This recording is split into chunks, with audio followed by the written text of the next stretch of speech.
बोलो गणपति देव महाराज की जय। बोलो बांके बिहारी लाल की जय। बोलो राजा रामचंद्र महाराज की जय। पौष महीने की शुक्ल पक्ष की एकादशी, जिसे पुत्रदा एकादशी कहते हैं, अब की बार 24 जनवरी रविवार को सन 2021 को आ रही है। तो कथा इस प्रकार है। एक दिन अर्जुन ने पूछा, हे कृष्ण जी, अब आप पौष मास के व्रत के बारे में समझाइए। उस दिन कौन से देवता का पूजन होता है तथा उसकी विधि क्या है। इस पर श्री कृष्ण जी बोले, हे राजन, पौष मास की शुक्ल पक्ष की एकादशी का नाम पुत्रदा है। इसका पूजन विधि से करना चाहिए। इस व्रत में नारायण भगवान की पूजा करनी चाहिए।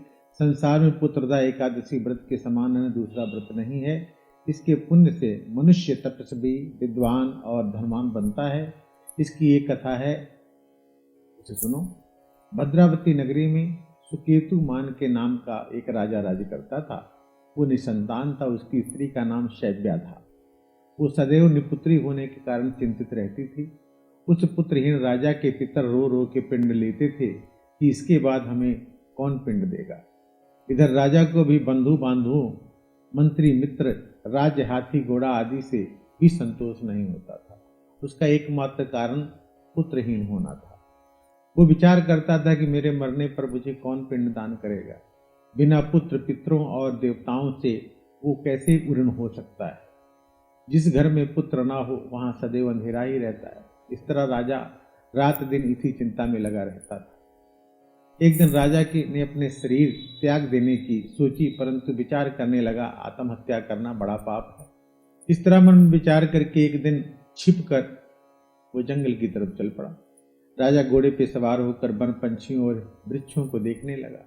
उसने वन में देखा कि हिरण, बाघ, सुअर, सिंह, बंदर, सर्प आदि घूम रहे हैं। हाथी अपने बच्चों हथनियों के बीच में घूम रहे हैं। उस वन में राजा ने देखा कि कहीं तो सियार अपने कर्कश शब्द कर रहे थे और कहीं मोर अच्छी ध्वनि कर रहे थे। वन के दृश्यों को देखकर राजा को सोच विचार में दोपहर हो गई। अब राजा को भूख और प्यास लगने लगी। तो सोचने लगा कि मैंने अनेकों यज्ञ किए हैं, ब्राह्मणों को मधुर भोजन कराया है, परंतु फिर भी मुझे ये दुख क्यों मिल रहा है। राजा प्यास के कारण बहुत बेचैन होने लगा और पानी की तलाश में आगे बढ़ा। कुछ ही आगे जाने पर उसे एक सरोवर मिला। उस सरोवर में कमल खिल रहे थे। उस सरोवर में सारस, हंस, मगरमच्छ आदि जल क्रीड़ा कर रहे थे। उस सरोवर के चारों तरफ मुनियों के आश्रम बने थे। उस समय राजा के दाहिने अंग फड़कने लगे। राजा मन में प्रसन्न होकर सरोवर के किनारे बैठे हुए मुनियों को देखकर घोड़े से उतरा, दंड प्रणाम करके उनके सामने बैठ गया।